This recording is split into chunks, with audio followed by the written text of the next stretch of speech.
And the first shot for the Women's National Championship. Perfectly thrown, and a great start for Weber International. Chris, this is a team that is very capable of its very high score. Absolutely. You know, my wife picked McKendree as her favorite, but Weber, I think, is my favorite.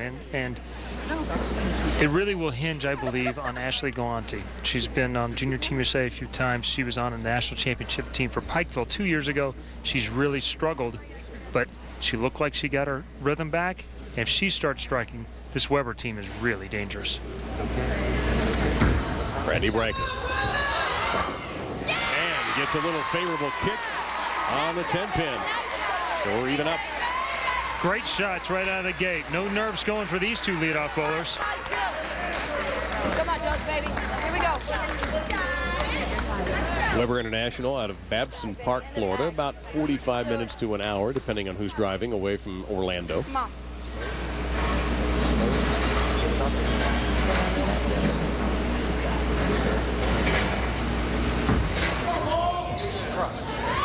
Cross is over, and could have been a lot worse. Instead, just the 6-pin standing for Jocelyn Leon.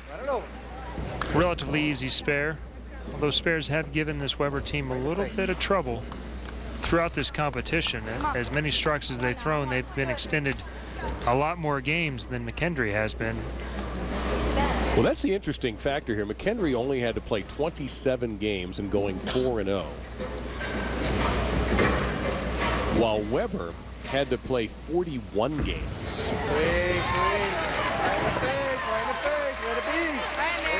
So maybe you haven't heard of McKendree University prior to right now. Well, the Bearcats out of Lebanon, Illinois. That's in the Chicagoland area.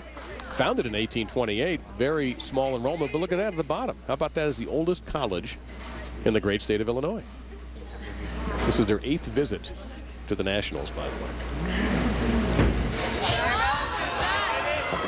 And a powerful start for McKendree to open with a double. Boy, a nice shot there.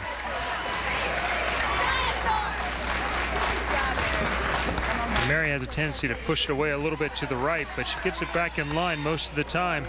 Really good at putting it on line, and that's a great start for this McKendree team. I think they had to come out early and often. I think they're the best team in this tournament on the fresh. Deep breath for Katie Thornton, freshman. And mixes them up. Well, Chris, what are we bowling on in this match? Well, this week, all the competitors are playing on a 40-foot-long sport-compliant condition. The men earlier played closer out to this range, out around 5, 6, 7, 8. The ladies will play around the 11th, 12th board and keep it pretty square to the pocket, much like you saw Ronnie Sparks play in the opening match.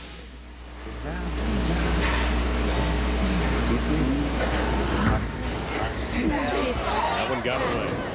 All right. Hey. The 1-2-7 left. Well, and as we just talked about, the girls are playing around 10, 11. This one crosses around 8. And way wide right, leaving a somewhat difficult 1-2-7. There are a lot of ways to make this, but there are also as many to miss it.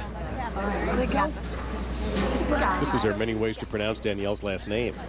Well, if you actually pronounce every letter, it comes out pretty good. Bella Bradich. Not one of my top 3 ways to make that, but again, another way to make it. Hey, you know what? That little mark goes up for McKendree and gives them a 7-pin lead. What would you like to see her make? Well, she ideally would cross over, but she actually hits flush pocket, and now she'll be lined up her second time up. We're looking at the Baker format. Well, she should be happy. Well, and she is the emotional catalyst for this team.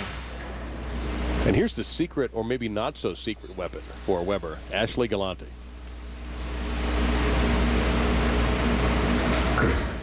Go left. Go left. Yeah. And crosses over to Brooklyn and gets the strike. The key, Brooklyn, for the double. Your favorite shot. Ashley Galante, a national champion when she was in Pikeville a couple of years ago.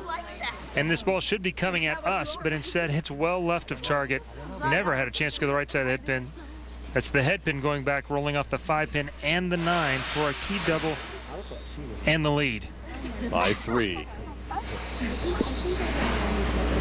For McKendree, they'll turn to Christina Young, their lone senior on the team.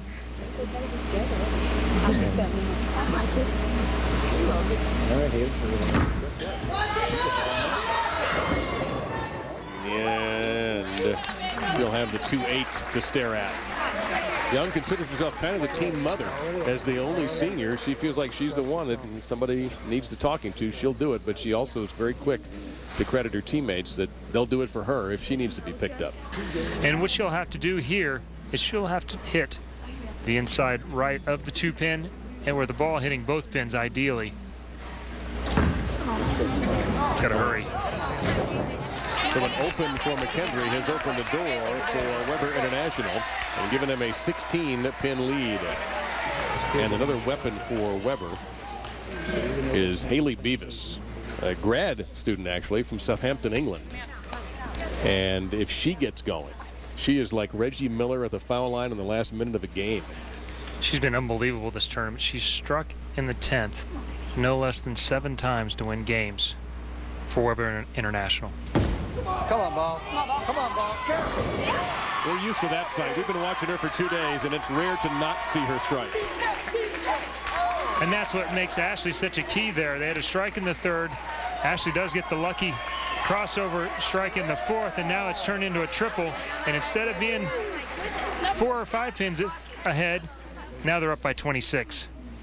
And that lead went from 3 to 26 rapidly. So now Lori Hankin. It's a big ball here. Lori Hankin, a sophomore out of Oregon City. It's a long way to go from Oregon City to Lebanon to El Paso, but Lori Hankin comes up with a big strike the Bearcats had to have. But right now it's Weber International in front by 26.